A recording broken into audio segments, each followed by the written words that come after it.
We're putting up a fence because them deer is doing too much. Let's show them what the deer are doing, okay? Yeah. So you can see something has been chomping away. Chomp, chomp, chomp. This used to be just like full, like we couldn't see the dirt, and now we can really see, yeah, coming over the sides. So you can see the this right here is actually just a green plant. We're leaving these on to let them go to seed, but that one's kind of falling over this way. That's not concerning, but this part here where these watermelons are, this animal came in and just really just bit into it. So what we're doing is doing a very simple fencing. We have posts here that we're driving into the grass here. Eventually we talked about throwing in some gravel, so we're not trying to get in here with the lawnmower. Until then we'll likely just use a little weed whacker situation to get the grass low. But Chelsea was just driving the last couple of these in. So all in all, how many posts do we have? We're trying to keep them about 5 feet apart. We have several posts here going all the way around the garden, and we're going to use this here to wrap around our posts to create our fencing. And we're using this black rod here with the red little tag on it as a mechanism for opening our fence. So the idea would be this actually, oh, we should have put this in with this. I just realized, because it has to loop in these little holes. Oh yeah, but we'll fix that. Regardless, so they kind of loop in with each other, and this part here is the one that goes up and down, and it has this piece on the end that will let lodge into the fencing. And then the other side will have connected to the fence. We have like some little we'll figure it out. Yeah, little loops. That should be an easy part. Halfway decided on how this is gonna work. Yeah. Okay, so now you can drive that in. This like straight? Yeah. Ish. I think so. I thought you wanted it more over. Oh. It's up to you, whatever you want to do. Okay. But the idea here would be that we would be able to lift this, peel back our fencing, and then step into the garden to water and do whatever we need to do to tend to it. So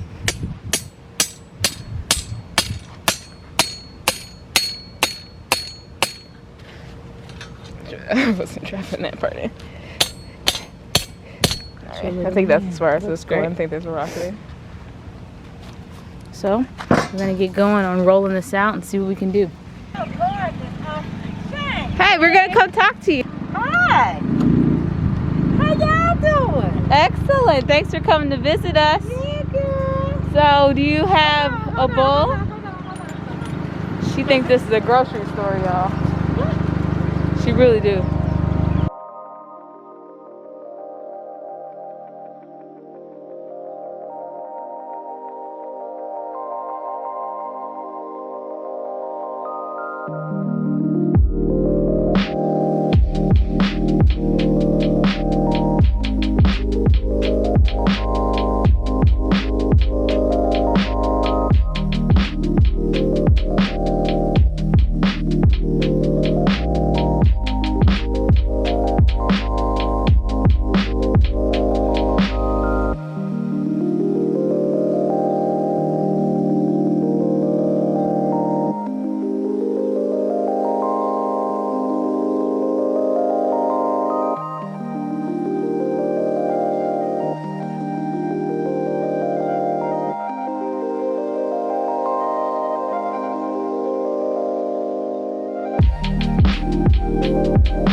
Okay, so we actually did measure this well, but forgot about the trellising that we did over here for the tomato.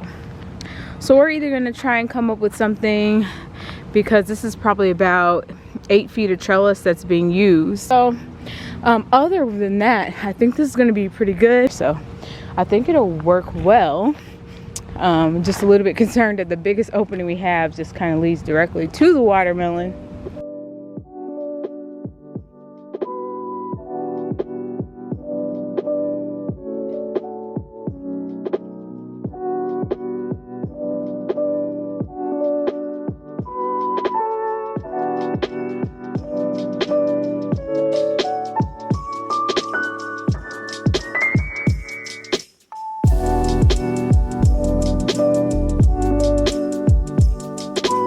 door situation. So this is the one you really would be swinging. This one's pretty anchored in there well. We use the mallet on this one, but this one you would just pick up, pull back,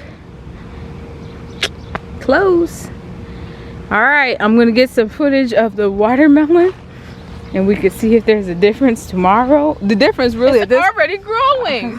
The difference, actually, yeah, that's a good one. So there is a one right here. So if this one ate up tomorrow, we know something going on. Now, I don't know if squirrels will get in there. They could definitely climb up here. Yeah, but I don't know. But we don't. Issue. At least I'm convinced it's deer. Yeah. But you're right. I mean, they really just chomp. Like, y'all just, this is disrespectful. No hospitality. You know, just, they don't know how to be good guests. Just rude. Like, it was okay when y'all just had a little bit. Yeah, when y'all had a couple bites, it's like y'all came back with your friends. Right. Because we know you didn't eat all of them by yourself. Radishes are still in here. We're waiting for these to go to seed. We'll harvest some of these. We have our carrots here. These we have not picked. Chelsea picked some a week or two ago, and they seem very small. So we'll do some research on how long it really takes for carrots to grow. And that is a weed. Strawberries. We got a couple weeds in here, but the strawberries are starting to come back after the other deer incident, which you can still see the deer hooves in here. But we do have some good peppers growing in here. Some decent sized ones. Those are so pretty. Get out the way, leaf. Yeah, got some really good decent sized ones. Our green onion are still growing well. We're starting to get some bulbs on those. These might be going to seed soon, the red lettuce. And there is some more lettuce underneath these beans. We might end up having to just call that a draw because, or figure out what we're gonna do if we want to thin out the beans. The beans are growing in real strong. We do have quite a few beans actually getting on here. So here's some here. This is actually just a piece of kale I threw over here. Don't worry about that. Our husk cherries are growing in nice and big. Again, here's just another view of those red lettuce. But this is the other lettuce I'm talking about, but it's just been kind of hidden by these beans. Not sure how we should handle that, but we'll see how they do. Looks like you could tell they're a little white, so they need some sun in their life. These are our potatoes. Potatoes are growing in very strong. These, I believe, are like gold potatoes, very small golden potatoes. And then we have some sweet potatoes over here on the end. And there's the monstrosity of the squash, cucumber, pumpkin garden. And then we have the tomato section trellised in. I'll give you a quick close-up look at that. Tomatoes are trellised in. Something has been chomping on these. We'll see if the gate helps these out as well. Most of the chomping has been on the other side, but you can still see some of the tomatoes here. They're making it. Got some going on down there as well. But this here are this is squash. You have some eggplant in the back, and then all the way at the end are just 2 pumpkin plants. They just kind of blossomed and went crazy in here, but so I'm really hoping that this fence really helps us out here with the tomatoes and the watermelon. Those are the things that are being chomped at. We did have something actually eat up the potato plant here, but I went ahead and that was before we planted it. It was just in a small pot. It looks like there's a weed here. Or is this a weed? This is definitely a weed right here. Got that out so I won't choke that out, but looking good there. We'll do another walkthrough and give a little bit more detail on exactly what everything is. I know we just say peppers this, or radishes, and there are definitely different kinds. So we'll give a better update when it's not so hot, and we'll give that update once we can talk to you about how the fence is helping with the watermelon. But I'm gonna help Chelsea trellis this up a little bit and get these all situated.